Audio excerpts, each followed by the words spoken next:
Please, let's reinstitute the sense of community that we have throughout Southern California.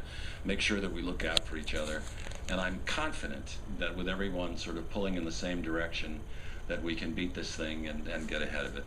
So I'm grateful to the county supervisor, Catherine Barger, to Mayor Garcetti, to my colleague, Mayor Garcia, and with that, I will introduce the director of the county health department, Dr. Farrar.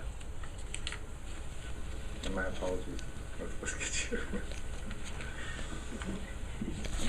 Good evening, everyone, and thank you so much. I am so honored to be here with our leaders, who have led both exceptionally well and with an enormous amount of courage.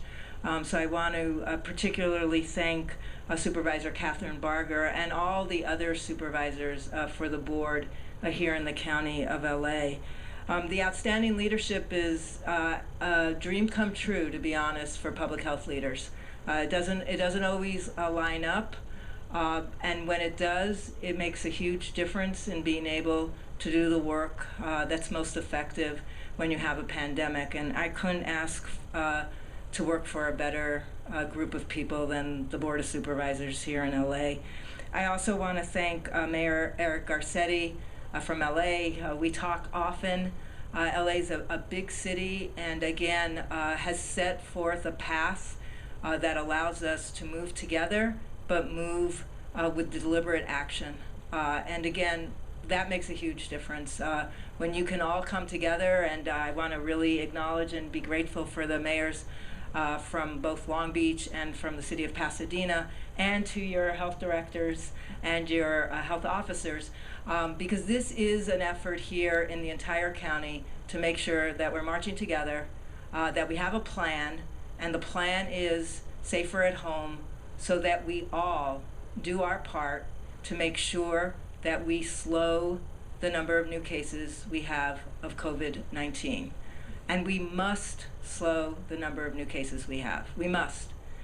Without slowing the number of new cases, we will, for sure, overwhelm not only our healthcare system, but many other essential services as workers who are doing those essential services fall ill.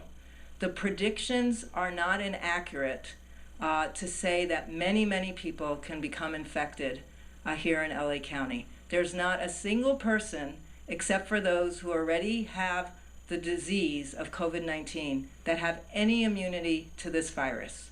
That means for all of us, there is a high degree of certainty that with exposure, we will be able to in fact become infected. And we're a very large jurisdiction. There are over 10 million people that live here. So if you start running the numbers, you could have a consequence of many people that not only are infecting others, but that for some of our most vulnerable who are getting infected causes enormous strain on the healthcare system, since they will experience this with serious illness. And today was a sad day for us here in LA County because we announced our second death. And our second death was a relatively young person. So I do want to echo the messages we've all heard tonight, that this is a disease that can strike almost everybody who lives here in LA County. And there is no security in thinking that you're either not going to be affected or don't have the responsibility to protect others. We must think about the fact that each one of us on any given day can be carrying this infection, and that the people we're with and connected to may also transmit this infection. That's why we need to stay 6 feet apart for as much time as possible with as many of the people who we're interacting with throughout the entire day. And obviously, the less people we interact with, the easier it is to reduce your chance of exposing someone and someone else's chance of exposing you. And I too want to echo the thanks that have been expressed tonight for our essential workers. I know my team is in that group of essential workers, and they're working really long hours.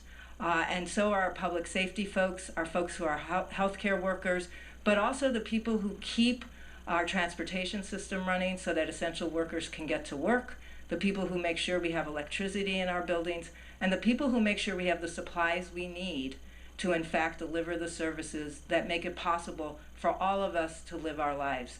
So I want to, just express my heartfelt thanks. Many people are nervous, many people are scared, but those essential workers are coming into work every day to do their part, and it's up to the rest of us to do our part to protect each other. So I want to talk just for a minute about what's in the order, and it is the Safer at Home order. What we did is we enhanced the previous orders of closure throughout LA County, and this order will go in effect, as noted, at midnight tonight, and it will stay in effect through April 19th, 2020, with the possibility for an extension should that be appropriate. As noted, all public and private group events and gatherings of 10 or more people are prohibited anywhere in LA County. If you have a smaller gathering between 2 and 9 people, you can only have that if you can guarantee that there's social distancing of at least 6 feet apart from everybody in that smaller group, and you must enforce access to either hand washing facilities or hand sanitizer at any group gathering that has less than 10 people. You have to post signs in conspicuous spaces that instruct anybody attending any place of business that's essential, that if they're experiencing any symptoms of respiratory illness, they must not enter the space. This order also requires the closures of indoor malls and shopping centers, indoor shopping centers. All non-essential retail businesses must also close. Outdoor malls must enforce the strict social distancing requirements if they are to remain open, and again, it's only for essential retail services. All non-essential retail services everywhere are asked to close. Indoor and outdoor playgrounds for children, except for those that are within a child care center or a school, are also closed. And we ask that everybody adhere to all of the original guidances, orders that we issued later last week. That includes that bars remain closed, gyms remain closed, entertainment centers remain closed, theaters remain closed, all large event venues remain closed, and food establishments are only open for pickup, delivery, or drive-through.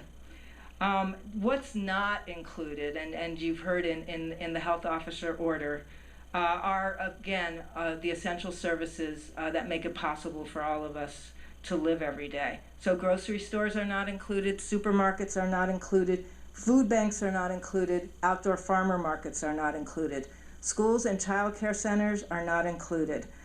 Businesses that provide food, shelter, social services, and other necessities of life for economically disadvantaged people may remain open. Gas stations, banks, and financial institutions may remain open. Hardware stores also may remain open. Plumbers, electricians, all of the folks that make it possible for our infrastructure to keep running, their businesses remain open. Healthcare operators and all facilities, healthcare facilities remain open. Transportation services remain open, as do residential facilities that house our most vulnerable.